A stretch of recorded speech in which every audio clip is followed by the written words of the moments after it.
confirms that consumers should expect a bit of a reprieve in their June bills. For more details, allow me to bring in Dale De Vera. We will be talking to him on the phone. Dale, by how much should consumers expect to save in June on their power bills? Sean, Meralco customers can expect a bit of reduction in their June bills as the power distributor invoked force majeure as stipulated in its power supply agreement. Meaning for those consuming 200 kilowatt-hour per month, their bill will be smaller by 4 pesos. Those with a 300 kilowatt-hour consumption will have a 6 peso reduction, while those who consume 400 kilowatt-hours and 500 kilowatt-hours will have a bill smaller by 8 and 12 pesos respectively. This is because Meralco is cutting rates in June by 2 centavos per kilowatt-hour, bringing it down to 8.73 pesos per kilowatt-hour. This is the power distributor's lowest rate since February 2018. With the use of the force majeure provision, total savings amounted close to 1.6 billion pesos in the last 3 months. The generation charge would have increased by 18 centavos, while the total rate would have gone up by 24 centavos per kilowatt-hour if the power utility company did not invoke the provisions. For the June billing, the force majeure claim totaled 614 million pesos, or an equivalent savings of 0.2208 pesos per kilowatt-hour for customers. This represents reduction in fixed costs from its baseload supply contract approved by the ERC and avoided charges from the temporary suspension of the mid-merit supply contracts, which the Energy Regulatory also recently approved. Here's what Meralco spokesperson Joe Saldariaga has to say.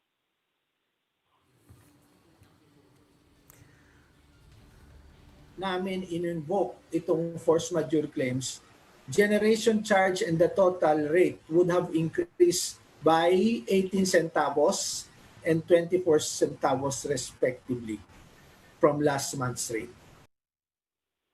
Sean, meanwhile, Meralco spokesman Joe Saldariaga earlier said that almost half of their customers will receive their June bills. This will reflect their actual consumption with a due date for the 1/4 of the bill set on the 30th of June.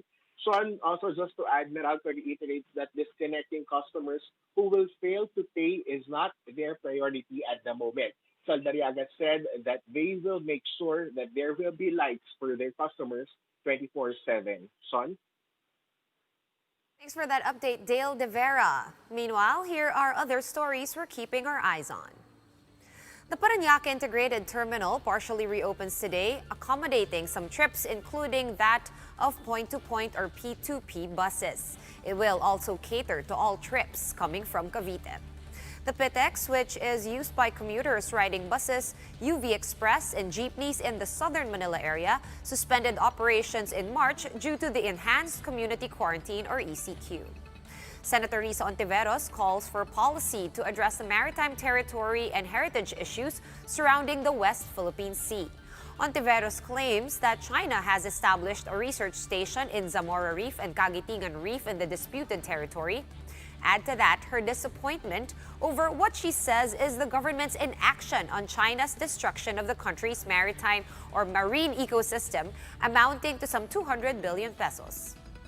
And a Bicol party list representative, Alfredo Garbin Jr., files a bill seeking to penalize individuals who will cancel their orders through food and grocery delivery service providers. The proposed Food and Grocery Delivery Services Protection Act seeks to provide protection for individuals engaged in food and grocery delivery companies such as GrabFood, Lala Food, and Food Panda.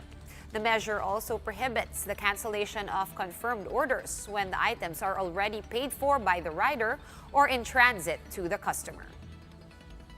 For more updates, follow News 5, The Philippine Star, and Business World Online. I'm Sean Yao, and we are One News.